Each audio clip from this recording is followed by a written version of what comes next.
tomorrow being the anniversary of Paul Revere's ride, I'm proposing a National InfoWars Flag Day from now on 4/19. And the second one is, last week you were talking about putting Bill Gates and David Rockefeller's picture up on the wall so we know who the enemies of humanity are. And I'm proposing that we make an InfoWars deck of cards with the enemies of humanity, and we both know who the Joker is. And number 3, I noticed on one of your decals that I bought for my car, I buy hundreds of your decals, the You Are the Resistance decal.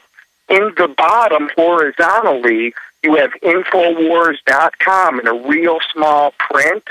I'm saying if we could take that little small print Infowars.com and put it vertically on one decal, we could have 20 to 30 little InfoWars decals to put in bathrooms, to put in... No, I got telephones. it. Have a regular bumper sticker with Infowars.com over and over again on it, vertically, so you can sit there and cut them off as little pieces.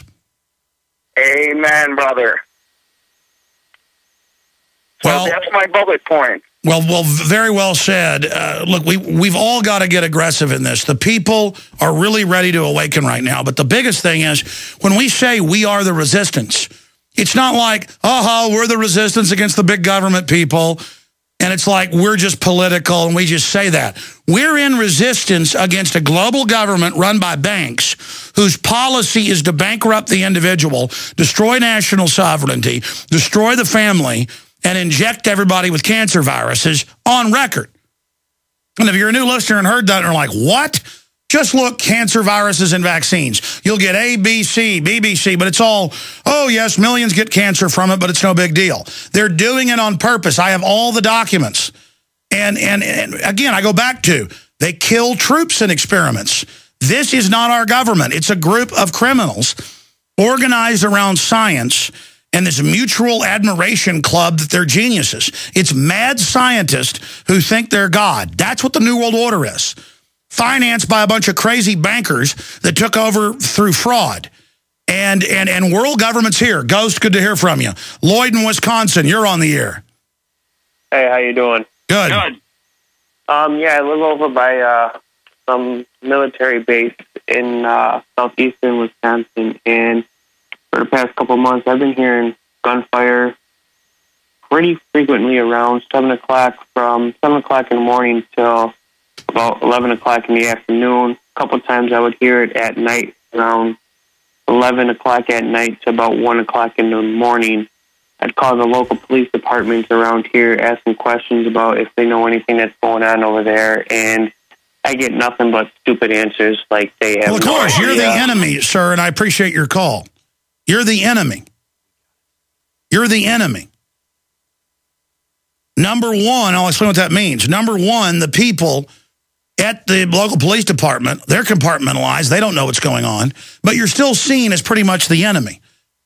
The public is one group, they're another, and lying to you is just all part of the art of war. The military lies to its own people. The generals get lied to. It's all about betrayal. It's all about dishonor. It's all about deception. It's all about lies. It's all about scams. Look at how the TSA constantly says, we don't naked scan, and they do. We don't save it, get caught. We don't strip old women, get caught. We don't grope children, get caught. We don't steal products, get caught. We're going to stop naked scanning. Just on and on and on. The day they rolled out the scanners, that they already had it scheduled to roll it out, they launched the underwear bombing as a way to, I mean, they even have PR rollouts. If you're conscious, it's completely obvious. Okay? Rand Paul coming up. We're on the Monday through Friday from 11 a.m. until 2 p.m. Central Standard Time. We are here. Again, I want to thank you for joining us. Senator Rand Paul from Kentucky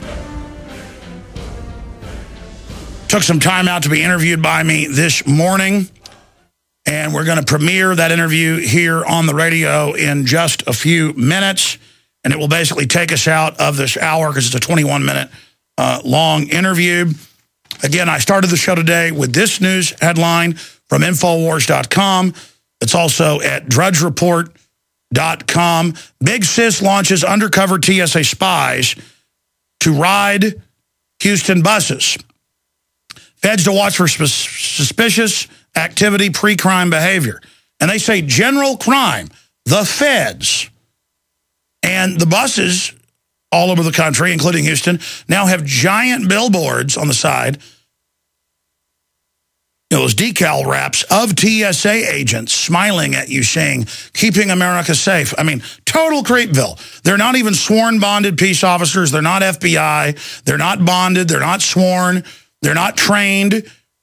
That's why they create a new group where there's no history of teaching the Bill of Rights and Constitution or due process. Even though the FBI and a lot of police are out of control, there's at least lip service paid to that. No, they teach them. They have administrative rights to do anything they want to you. It is wild. And I had the TSA agent say, I'm going to grope you or you're not going to fly. And I said, but it violates the Fourth Amendment. He goes, I have administrative rights. And said, so you can leave. By the way, when that happens, they try to fine you or arrest you. Or you're going to let me do this. And it was bizarre, the getting off on it. I mean, this is the country we live in. And now, right out of classical police states, people keep saying we're about to be a police state. No, we are one. The IRS can grab your bank account without a judge, without a jury, without a trial. You're in a police state. The government can grope you. You're in a police state. They can pull you over to a warrantless checkpoint. You're in a police state. They can say that the president's launching wars and that Congress has no authority over it. You're in a dictatorship. Now, Obama, the puppet, may leave. They'll put a new puppet, financed with the very same banks in there. His name's Mitt Romney.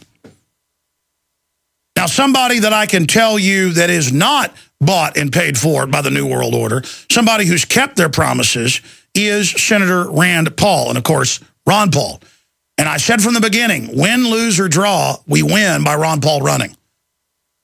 When he first ran 4 years ago, the first time, maybe 5% of the population knew about the Federal Reserve being private, hijacking our country. Now it's over 90%. We've had a victory, period. And Ron Paul staying in keeps him in the debates, keeps him out there injecting real issues, talking to crowds of 8 to 10 to 12,000 people.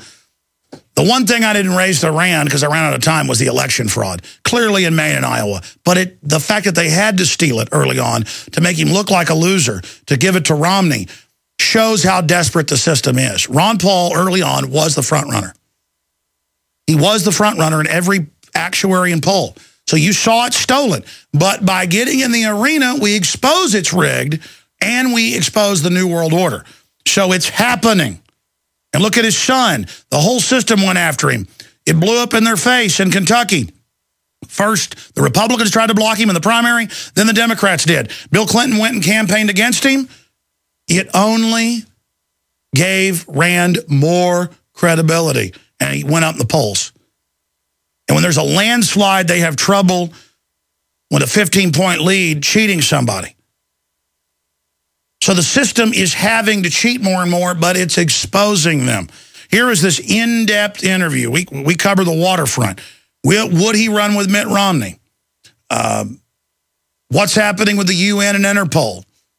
The election. His father. The Buffett rule. We cover so many subjects. Best interview I've ever done with Senator Rand Paul. And I've only done a few since he's been elected senator because he's so busy. But here is Senator Rand Paul premiering here at Infowars.com radio.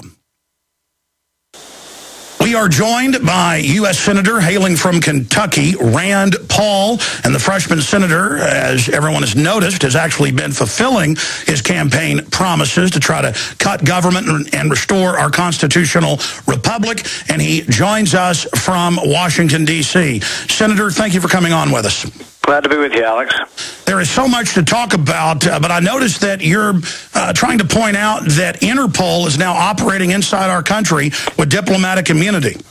Yeah, I'm kind of concerned about having an international police force in our country with the ability, maybe, to extradite U.S. citizens and send them to another country.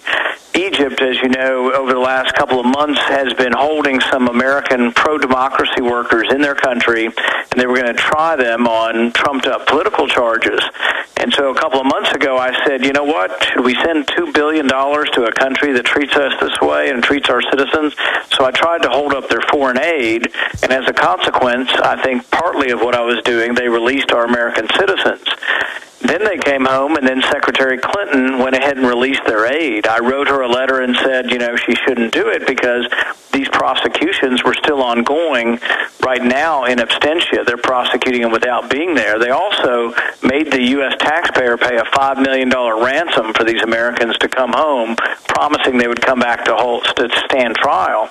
But then this week we've learned that Egypt has asked Interpol for international warrants. They have these red-letter warrants that can be used anywhere in the world. And most people say, oh, that could never happen in America. We would never let that happen. But Interpol is doing this in other countries. Saudi Arabia asked Interpol to return a Saudi journalist from Malaysia who had said something about a Muhammad that they found offensive, and they were going to accuse him of blasphemy. Interpol picked him up in Malaysia and took him back to Saudi Arabia. He will now face the death penalty for blasphemy. But the scary thing is he's being picked up by Interpol, and the scary thing is what kind of authority does Interpol have in the United States? And President Obama expanded their authority with an executive order in December, giving them diplomatic immunity. So all of this concerns me.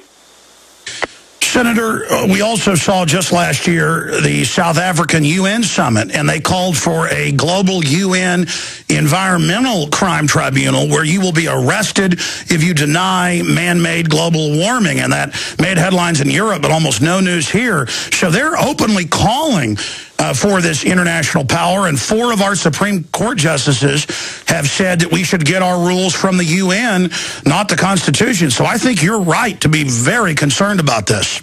Well, you know, one of the interactions in the last couple of weeks that was very, very telling was the interaction between Senator Sessions and Secretary Panetta in a committee in which Panetta said that if we go to war, of course we'll consult with the UN and get their approval. And Sessions asked him, he said, well, you know, isn't there a role here under the Constitution for Congress?